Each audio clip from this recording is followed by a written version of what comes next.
ముందుగా మనం థైరాయిడ్ గురించి మాట్లాడదాం. ఈ మధ్యకాలంలో లింగభేదం లేకుండా ఆడ మగ అన్నవారితో సంబంధం లేకుండా ఈ థైరాయిడ్ ప్రాబ్లమ్స్ అనేవి చాలా ఎక్కువగా వస్తున్నవి. ఇది ఒక రకమైన ఎండోక్రైనల్ డిజార్డర్, అంటే ఒక రకమైన హార్మోన్ సమతుల్యత లోపించటం. ఈ థైరాయిడ్కి సంబంధించి మనకి రెండు రకాలుగా ప్రాబ్లమ్స్ ఉన్నాయి. ఒకటి, ఈ థైరాయిడ్ అనేది ఎక్కువగా ప్రొడ్యూస్ కావటం, దీన్ని మనం హైపర్ థైరాయిడిజం అంటాం. ఇంకోటి, ఈ థైరాయిడ్ హార్మోన్ ఏదైతే ఉందో T3 T4 లెవెల్స్ అనేవి తక్కువగా ఉంటాం, దీన్ని హైపోథైరాయిడిజం అంటారు. ఈ హైపోథైరాయిడిజం, హైపర్ థైరాయిడిజం రెండు కంప్లీట్గా కూడాను పూర్తి స్థాయిలో కాంట్రాస్ట్, అంటే పూర్తి వ్యతిరేకంగా ఉండే రోగ లక్షణాలు ఉంటాయి. ఈ మధ్యకాలంలో మనకి బాడీ హ్యాబిట్స్ లేదా లైఫ్ స్టైల్, అంటే మనము ప్రవర్తించే విధానం, తినే విధానం, వీటి వల్ల చాలా రకాల రోగాలు వస్తున్నాయి. అందులో ఒకటి థైరాయిడ్కి సంబంధించిన రోగాలు.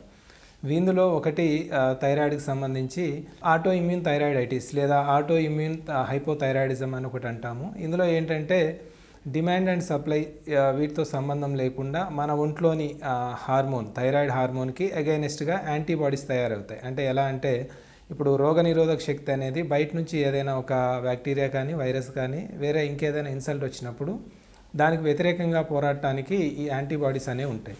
కానీ ఈ కొంతమందిలో ఈ యాంటీబాడీస్ అనేవి రోగాన్ని, బయట నుంచి వచ్చే రోగాన్ని కాకుండా మన ఒంట్లో తయారైన థైరాయిడ్ గ్రంథిని, థైరాయిడ్ హార్మోన్ని బయట శక్తిగా ఊహించుకొని వాటి మీద దాడి చేస్తూ ఉంటాయి.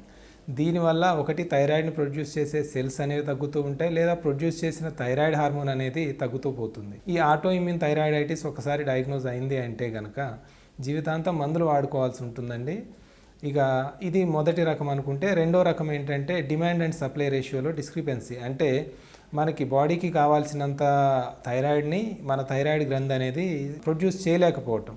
ఇవి డిమాండ్ అండ్ సప్లై డిస్క్రిపెన్సీ. దీనివల్ల అంటే ఇప్పుడు మనకి ప్రెగ్నెన్సీ లేదా ఏదైనా ఒక రకమైన దీర్ఘకాలిక రోగాలు లేదా అనుకోకుండా వచ్చే ఒక రకమైన యాక్సిడెంట్స్, వీటి వల్ల బాడీకి, నిజానికి మన ఒంటికి ఎక్కువగా థైరాయిడ్ రిక్వైర్మెంట్, అంటే థైరాయిడ్ అవసరం ఎక్కువగా ఉంటుంది. కానీ ఆ థైరాయిడ్ అవసరానికి తగినట్టుగా మన థైరాయిడ్ గ్రంథి దాని థైరాయిడ్ హార్మోన్ని ప్రొడ్యూస్ చేయలేకపోవచ్చు. ఇలాంటి సమయాల్లో మనం కొంతమందికి థైరాయిడ్కి సంబంధించి మాత్రలు పెడతాము, ట్యాబ్లెట్స్. ఇవి ఏంటంటే షార్ట్ ట్రీట్మెంట్, అంటే కొద్ది కాలం పాటు ఇచ్చే ఒక రకమైన ట్రీట్మెంట్. వీళ్ళల్లో ఏంటంటే ఎప్పుడైతే యాంటీ థైరాయిడ్ హార్మోన్స్ నెగిటివ్ ఉన్నాయో మేము దీన్ని డిమాండ్ అండ్ సప్లై రేషియోలో డిస్క్రిపెన్సీగా వ్యవహరిస్తాము. వీళ్ళకి కేవలం కొంతకాలం పాటు వరకు మాత్రమే మనం థైరాయిడ్కి సంబంధించి మాత్రలు పెడతాం. వీళ్ళు రెగ్యులర్గా 3 to 6 monthsకి ఒకసారి థైరాయిడ్కి సంబంధించి మాత్రలు వాడుకుంటూ టెస్ట్ చేయించుకోవాల్సి ఉంటుంది. వీటిల్లో మనకి థైరాయిడ్ ఒకసారి నార్మలైజ్ అవుతుంది అనుకుంటే కనుక తీసివేస్తూ ఉంటాం. ఇవి హైపోథైరాయిడిజంకి సంబంధించి రెండు రకాల స్పెక్ట్రమ్స్. మూడవది హైపర్ థైరాయిడిజం, అంటే ఇందులో థైరాయిడ్ తక్కువ కాకుండా ఎక్కువగా ప్రొడ్యూస్ అవుతూ ఉంటుంది. దీనికి 1,00,000 కారణాలు ఉన్నాయి. మోస్ట్ కామన్గా మనం చూసేది ఏంటంటే థైరాయిడ్కి సంబంధించి ఎడినోమాస్ అంటాం. థైరాయిడ్ గ్లాండ్లో కొంచెం రకమైన స్వెల్లింగ్, వాపు లాంటిది వచ్చి, లేదా థైరాయిడ్కి ప్రొడ్యూస్ చేసే కణాలు అతిగా పెరగటం వల్ల థైరాయిడ్ హార్మోన్ ఎక్కువగా ప్రొడ్యూస్ అవుతూ ఉంటుంది. ఇలాంటి వాళ్ళకి మేము వేరే రకమైన ట్రీట్మెంట్ పెట్టుకోవాల్సి వస్తూ ఉంటుంది. నియోమెర్కజోల్ ఇలాంటి కొన్ని ట్యాబ్లెట్స్ పెడతాము. ఇవేంటంటే హైపర్ యాక్టివ్గా ఉన్న థైరాయిడ్ సెల్స్ని, అతిగా స్పందిస్తున్న థైరాయిడ్ సెల్స్ని వాటి మీద యాక్ట్ చేసి ఆ థైరాయిడ్ హార్మోన్ ఉత్పత్తిని కొంతవరకు తగ్గిస్తూ ఉంటుంది. వీటికి మళ్ళీ జన్యుపరమైనవి లేదు ఎక్వైర్డ్, అంటే మనకు సంక్రమించిన రోగాలు కొన్ని ఉంటాయి, వీటిల్లో ఉంటుంది. కానీ 90% to 95% hyperthyroidism patients at their end of the life, అంటే ఏదో ఒక సమయంలో ఈ హైపర్ థైరాయిడిజం పేషెంట్స్ చివరికి హైపోథైరాయిడ్ పేషెంట్స్గానే వచ్చి అప్పుడు మళ్ళీ పూర్తి స్థాయిలో ట్రీట్మెంట్ అనేది మారుతూ ఉంటుంది. అందుకనే హైపర్ థైరాయిడిజం ఉన్న వాళ్ళు తప్పకుండా రెగ్యులర్గా డాక్టర్ని కన్సల్ట్ అవ్వాలి. రెగ్యులర్గా 3 నెలలకి 6 నెలలకి పరీక్షలు చేయించుకోవాలి.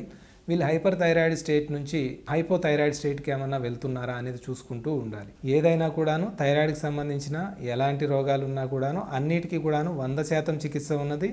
ఆ చికిత్సను రెగ్యులర్గా పాటిస్తూ ఉంటే పూర్తి స్థాయిలో ఆరోగ్యవంతులుగా ఉండవచ్చు. ఈ థైరాయిడ్కి సంబంధించి హైపోథైరాయిడిజమైన, హైపర్ థైరాయిడిజమైన రెండిట్లోనూ కూడాను మనకి కారణాలు ఇతమిద్దంగా ఇది అన్నట్టు ఏమీ లేవు.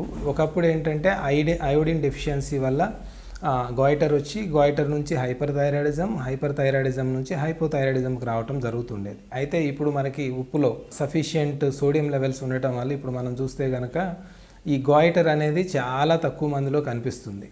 గాయిటర్ అనేది ఒక 30 సంవత్సరాలు 40 సంవత్సరాల క్రితంలో చాలామందికి ఈ థైరాయిడ్ ప్లేస్లో నెక్ ప్లేస్లో స్వెల్లింగ్తో చాలామంది కనిపించేవాళ్ళు. వాళ్ళందరూ కూడా ఇప్పుడు ఆ kind of goitre related thyroid hypothyroid symptoms ఏమీ ఉండట్లేదు. ఈ మధ్యకాలంలో మనకి ఫార్టిఫైడ్ సాల్ట్ వల్ల ఆ గాయిటర్ అనే రోగం తగ్గినా కూడాను మనం ఇప్పుడు అతిగా తీసుకుంటున్న ఈ ప్లాస్టిక్ కార్బనైజ్డ్ డ్రింక్స్ వీటి వల్ల మాత్రం గాయిటర్ లేకుండా హైపోథైరాయిడ్ సిమ్టమ్స్ కనిపిస్తున్నాయి. ఇంకొకటి ఎక్సర్సైజ్. చాలామంది ఎవరైతే ఎక్సర్సైజ్ తక్కువగా చేస్తుంటారో, జంక్ ఫుడ్స్ ఎక్కువగా తింటున్నారో, కార్బనైజ్డ్ డ్రింక్స్ ఎక్కువగా తాగుతున్నారో వీళ్ళల్లో మేము ఎక్కువగా ఈ థైరాయిడ్కి సంబంధించి రోగ లక్షణాలు లేదా థైరాయిడ్ రోగం అనేది చూస్తూ ఉన్నాం. మీ లైఫ్ స్టైల్ ఏదైతే మనం జీవన శైలి అంటాం తెలుగులో, ఆ జీవన శైలి ఇలాంటివి అంటే junk foods, carbonised drinks, exercise లేకపోవటం, స్లీప్ డిస్టర్బెన్సెస్ ఉండటం, సరైన టైంకి నిద్రపోకపోవటం, ఇలాంటి ఒక జీవన శైలి ఉండి వీటితో పాటు ఇంతకుముందు నేను చెప్పినటువంటి రోగ లక్షణాలు weight gain or weight loss, unexplained weight gain, weight loss, menstrual disturbances, cold intolerance or heat intolerance, చలిని కానీ వేడిని కానీ తట్టుకోలేకపోవటం, గుండె దడ అనిపించడం, ఇలాంటి రోగ లక్షణాలు ఎలాంటివి ఉన్నా కూడాను తప్పకుండా థైరాయిడ్ పరీక్ష చేయించుకోండి. మీ దగ్గరలో ఉన్న ఫిజిషియన్ని కన్సల్ట్ కండి.